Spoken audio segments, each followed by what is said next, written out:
Satnam, I'm Satavtar, and welcome to this video of what to do when a man is emotionally unavailable and how do we handle this? What's happening here?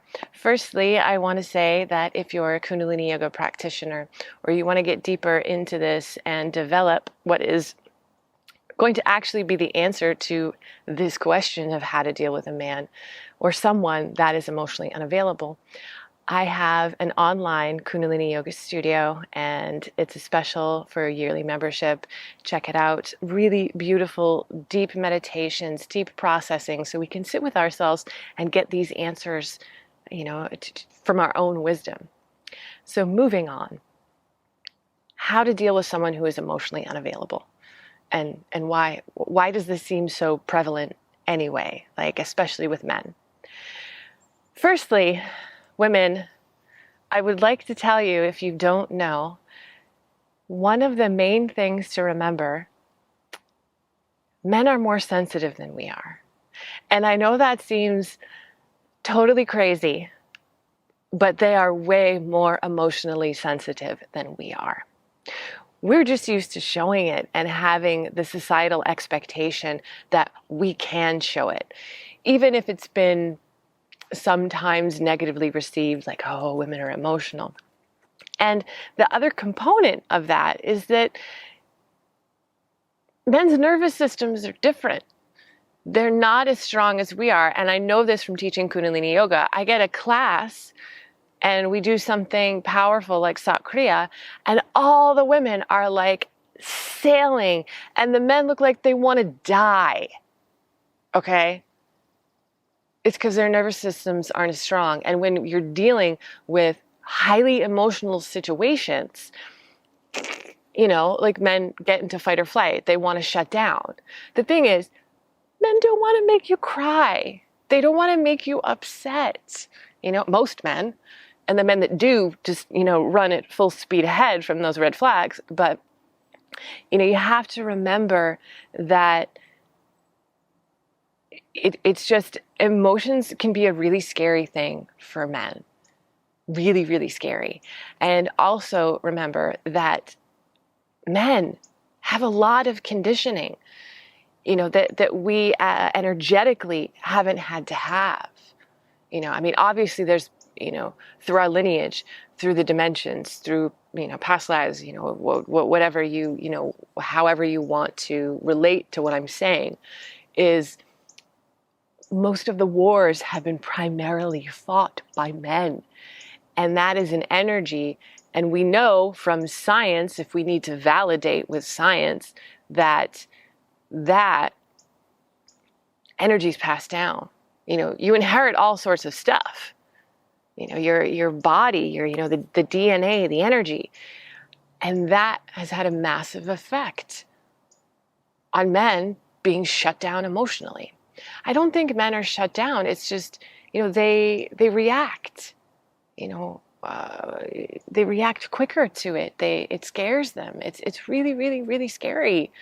And just remembering that will be really helpful, because a lot of times we don't realize as women, our energy is like, bam, we are forces of nature, and we can really come in too hard sometimes and have high expectations, and lose that softness, which is our power. Our softness is our power, our ability to detect the subtle senses. And the way that we can really shift a situation is by pulling back, getting into ourselves. So how do you deal with a man that is being emotionally unavailable? Because I hear this a lot from women, a lot. And looking back, I always kind of thought that too with people that I've dated. But how do you deal with it? It honestly has very little to do with them and everything to do with you. If you think that men are being emotionally unavailable with you, and you see this as a pattern, it's because you are emotionally unavailable. But emotionally unavailable to yourself. Maybe not in every situation, because, I simultaneously have been an actress, but then saw this pattern and I was like, oh, wait. On a level, we're being emotionally unavailable to ourselves. We're rejecting our own emotions. We are looking, again, I say this all the time, we are looking to the outside for solutions, other people, other things. The mere fact that we do that is an indication that we're emotionally unavailable to ourselves because we're not getting the solution from inside of ourselves. So when you are confronted with a situation where a man is emotionally unavailable, and maybe he is. Maybe he is. Maybe there's something going on in his life. There could be scenarios here that are contributing. But look at, especially if it's a pattern, how are you being emotionally unavailable to yourself? Where are you stuck? Where are you not accepting yourself and your emotions? Where are you denying giving yourself the validation, the love, and sitting with yourself and your own emotions? Are you feeling deep anxieties towards yourself? Or, you just use your inner dialogue like, I'm not enough. And so that's the place to go. I know, because if you are so focused on, well, why is he this? Why is he emotionally available? Why is blah, blah, blah, blah? Most often, the first answer is, it could have nothing to do with him and everything to do with you. I mean, that's really the answer to everything. Obviously we come into situations where, there's no hope there. You have to walk away from certain people in certain situations. And you might discover they're not who you thought they were. That happens a lot. And another thing that I'm getting right now that I want to mention is also going back to, saying that men have been through a lot more like heavy, violent trauma through the generations, right? This experience as well, that separates us from being able to sit with our emotions because they're too overwhelming, right? And that is when you really start to get that disconnect from self, right? So that creates a real separation from being able to feel emotions, express emotions, be emotionally unavailable. That creates a separation of the real personality and not, being able to live through that real personality. And there's a reason why certain types of people and men seems to statistically have more, I'm trying not to say this outright, but we see certain behaviors with men more than we see with women. And there's reasons for that. There's definite reasons for that.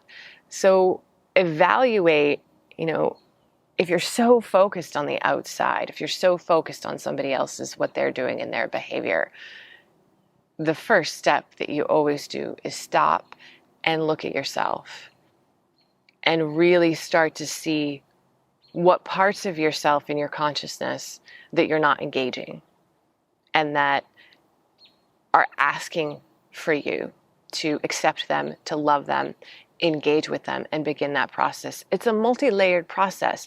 Relationships now, we're programmed with living happily ever after. We don't realize the amount of programming, those Disney movies, right? Yeah, they've had an effect on us. But relationships, I had a teacher years ago tell me, he said in his first marriage, he was just an idiot. And he made mistakes. And he just, he looks back and he shakes his head. And his viewpoint now is being of service to the feminine, knowing that energy comes back to him.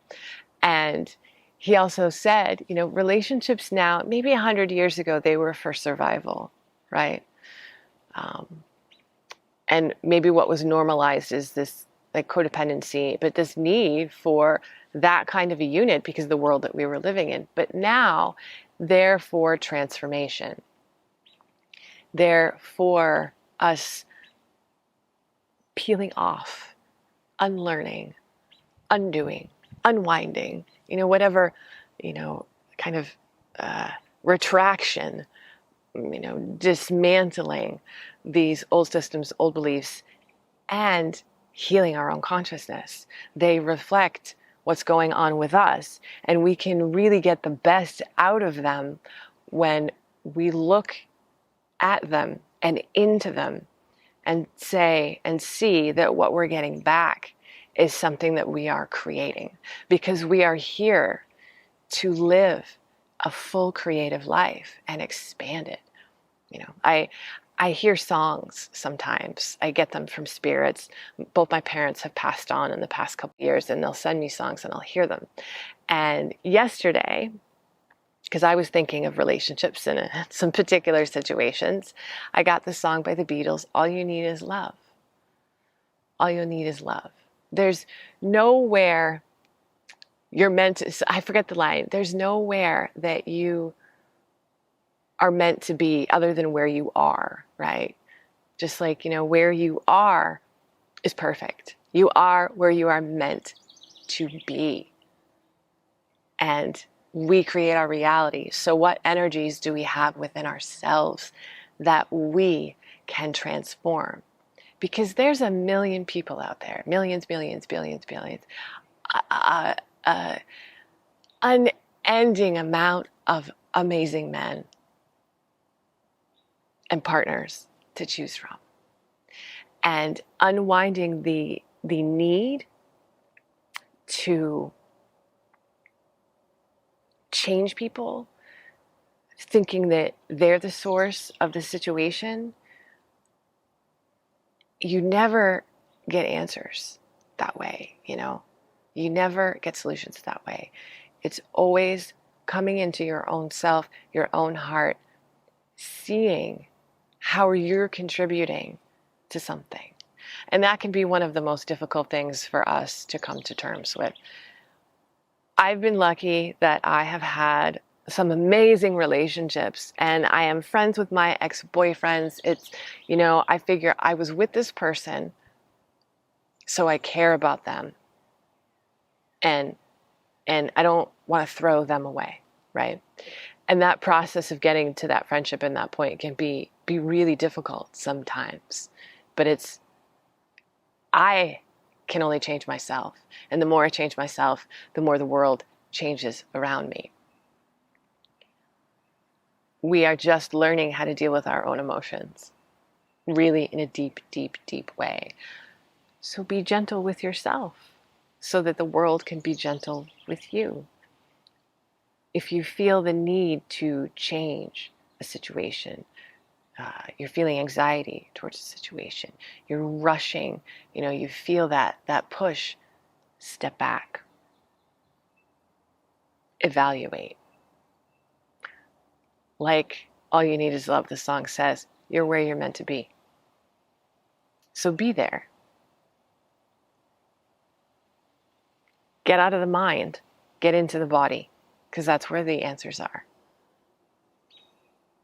It's our mind, our thoughts trigger so much, and we can get so caught up in that.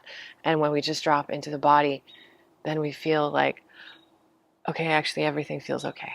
Everything feels better. So, how do you deal with a man or any partner that's being emotionally unavailable? Look to yourself, especially if it's a pattern. Look to having compassion to yourself, loving yourself, and starting to take care of yourself and having a relationship with yourself. I would say that if you haven't self-partnered first and you're frustrated, self-partner. Go on that journey. Because once you go on that journey, everything is beautiful and everything works out. We're going to do some pranayama today, emotional balancing. This really helps stabilize your emotions. I have to say that, if you're having trouble in your life, if you're having trouble with relationships, like everybody really needs to meditate. Everybody needs to start engaging their emotional side, their emotional body, their being. Physical exercise, of course. I mean, I swim, I do ballet, I go on hikes, all that stuff. But meditation has been the most rewarding thing I have ever done in my entire life. Like, there's very rarely a day goes by that I don't meditate. It's usually at least 20 minutes to 30 minutes. Sometimes I'm doing yoga for an hour and a half. I've lived in an ashram. I've, meditated for 4 hours, 8 hours at a time. You have to love yourself first. You have to love being with yourself. All right. You can do this in a chair. You can do it lying down. You can do it anywhere. 3 minutes to start if you've never meditated. 11 minutes is awesome. 31 minutes, you start to really balance. 22 to 31 minutes, you start to balance the endocrine system. And then you get to that hour, 62 minutes, full alignment with soul. It's so juicy. And the thing that I hear a lot is, well, I'm bad at meditating. You know what? I might get up and go to the bathroom twice. I might look at the clock or get distracted or whatever, but then I get myself back into it. Because at the end of the meditation, there's a massive difference. So you just have to roll with it. You have to self-accept. And that's kind of what I'm talking about here with, the emotional avoidance. You have to self-accept first.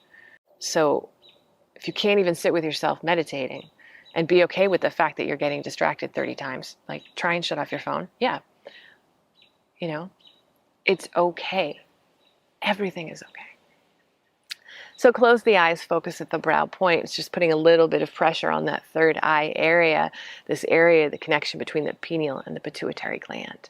That's like our inner TV, where the projection of our reality comes. Balancing that endocrine system, hormonal system. Inhale through the right. Make sure the belly is expanding. Exhale through the left.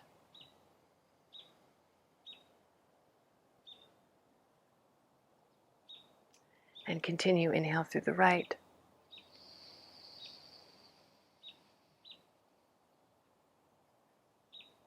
Make sure you're making the exhale as long as the inhale, because working with the left nostril is the parasympathetic nervous system.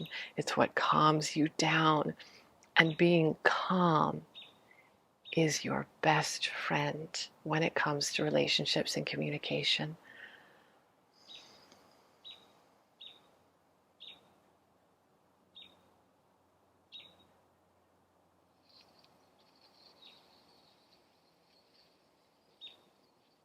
Keep that mental focus. When you inhale, hear the word sat vibrate at the third eye internally. And when you exhale, hear the word nam.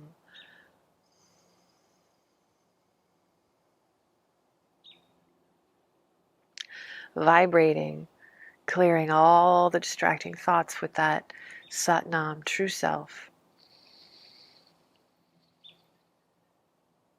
Because your true self has all the wisdom,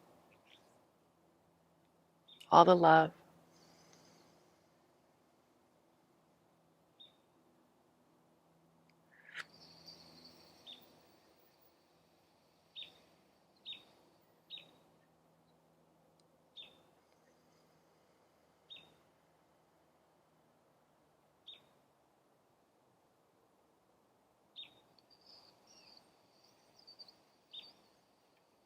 feel any tension in your body and just let it sink into the earth. Let the power of the mother just release it. You could be holding tension in the body. Feel it and just imagine it flowing out of you.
Now inhale.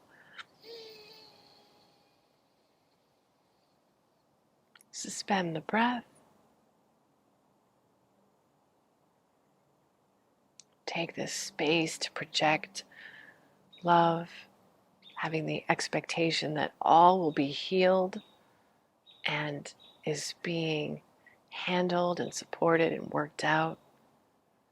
And you just need to be in your own energy, stable in yourself, and exhale.